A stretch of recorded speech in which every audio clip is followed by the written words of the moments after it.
오늘 우리가 살펴볼 것은요, 그냥 오래된 문학작품 그 이상입니다. 16세기 조선의 한 시가 어떻게 치밀하게 계산된 정치적 도구가 되었는지 그 비밀을 한번 파헤쳐 보겠습니다.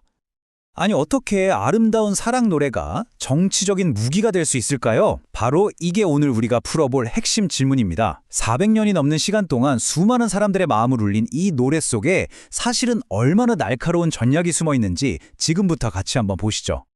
자, 그럼 이 노래 뒤에 숨어 있는 인물부터 만나봐야겠죠? 바로 16세기 조선의 정말 막강한 권력가였던 정철입니다.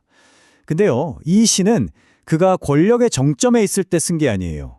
오히려 왕에게 미움을 받아서 모든 걸 잃고 유배를 떠난 후에 썼습니다.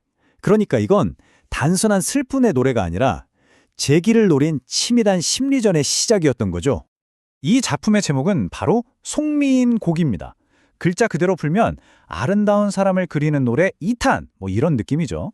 하지만 이건 보통 사랑 노래가 아니에요. 충신 연주지사라는 아주 중요한 장르에 속하는데요. 이게 뭐냐면 충성스러운 신하가 임금을 그리워하는 마음을 남녀 간의 사랑에 빗대서 표현하는 걸 말합니다. 일종의 전통 같은 거죠. 자, 이 슬라이드가 핵심을 딱 보여주네요. 겉으로 보기에는 잃어버린 임을 향한 한 여성의 애절한 노래지만 그 속을 한꺼풀 벗겨보면 유배당한 신하가 왕에게 보내는 간절한 호소인 겁니다.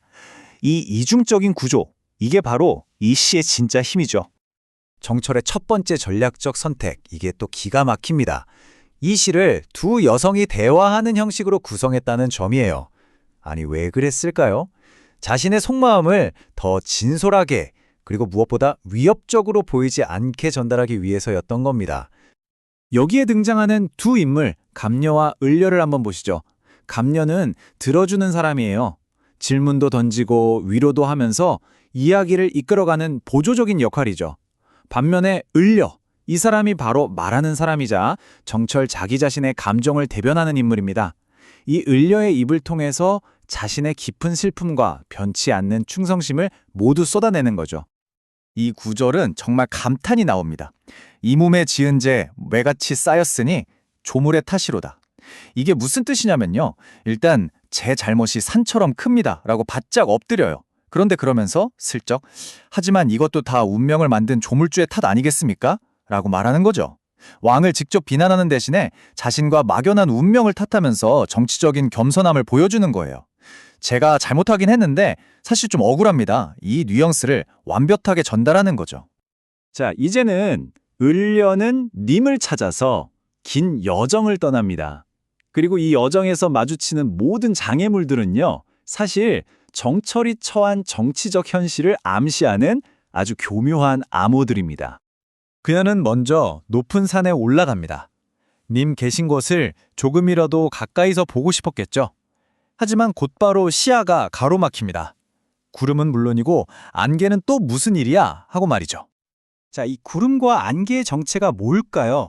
바로 정철과 왕 사이를 가로막는 정치적 경쟁자들, 그러니까 간신배를 상징하는 겁니다. 간신배들이 저를 방해합니다 라고 직접 소리치는 대신에 이렇게 자연현상에 빗대서 아주 교묘하게 자신의 처지를 알리고 있는 거죠. 산에서 실패한 그녀는 이번엔 물가로 갑니다. 백길이라도 볼 수 있을까 해서요. 하지만 또다시 좌절하고 맙니다. 바람이 불고 물결이 쳐서 너무 어수선하구나. 이건 역시 마찬가지입니다. 거센 바람과 물결은 혼란스러운 정국을 만들고 왕에게 그 어떤 소식도 닿지 못하게 막는 정치적 적들을 의미하는 거죠. 정철은 자신의 경쟁자들이 얼마나 적극적으로 자신을 방해하고 있는지를 이렇게 일관된 상징을 통해 계속해서 보여주고 있는 겁니다. 이렇게 물리적인 시도가 전부 실패로 돌아가자 화자는 마지막 수단에 기댑니다. 그건 바로 꿈이죠. 이제 시의 감정이 최고조에 이르는 부분으로 들어가 보겠습니다. 몸도 마음도 지칠 대로 지친 그녀는 결국 스르르 잠이 듭니다. 현실에서의 여정은 여기서 끝났지만 이제부터 진짜 내면의 여정이 시작되는 순간입니다. 그리고 꿈속에서 그토록 그리워하던 님을 드디어 만나는 거죠. 이게 뭘 의미하겠어요. 무의식 속에서조차 님을 향한 마음이 이렇게나 간절하다는 걸 보여주는 장치입니다. 제 충성심은 잠을 자는 동안에도 변하지 않습니다. 라는 강력한 메시지인 셈이죠. 하지만 그 감격적인 순간도 잠시 갑작스러운 닭 울음소리가 모든 것을 산산조각 내버립니다. 이 닭 울음소리, 개성이 바로 마지막 장애물이었던 겁니다. 이 구절을 한번 보세요. 아, 헛된 일이로다. 이님이 어디 갔는고. 가엾은 그림자만이 나를 따를 뿐이로다. 꿈에서 깨어난 뒤에 그 깊은 절망감과 고독함이 그대로 느껴지시나요? 왕의 동정심을 최대로 이끌어내기 위해 계산된 감정의 폭발이라고 할 수 있습니다. 이 시의 마지막 부분은 정말 천재적입니다. 그냥 절망으로 끝나는 게 아니라 왕에게 아주 전략적인 선택지를 하나 툭 던지면서 끝을 맺거든요. 의녀가 이렇게 말합니다. 차라리 죽어서 나궐, 그러니까 지는 달이 되어서 멀리서나마 님을 비추겠다고요. 이건 좀 소극적인 사랑이죠. 바로 그때 감녀가 끼어들어서 말합니다. 달보다는 차라리 구준비가 되어서 님의 옷에 직접 떨어져 닿는 게 어떻겠냐고요.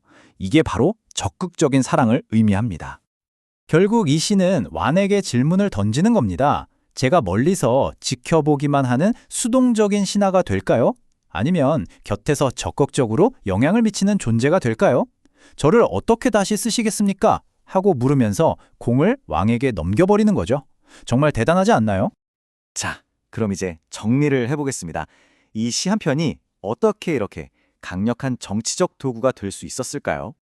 여기에 바로 정철이라는 전략가의 도구함이 다 들어 있습니다. 먼저 모두에게 익숙한 사랑 노래라는 포장지로 자신의 날카로운 메시지를 감쌌죠. 그리고 그 안에서는 상징을 무기 삼아 경쟁자들을 은근히 비판했습니다. 그러면서도 철저히 자신을 낮춰서 야만이 아니라 오직 충성심뿐이라는 걸 보여줬고요. 이 모든 과정에서 감정적인 공감을 일으켜 왕을 자기 편으로 끌어당겼고 마지막엔 교묘하게 선택지를 던져서 왕이 직접 움직이게 만든 겁니다.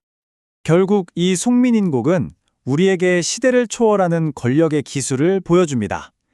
직접적인 말이 통하지 않을 때는 더 설득력 있는 이야기를 들려주라는 것. 이것이 400년 전 한 정치인이 우리에게 남긴 교훈입니다.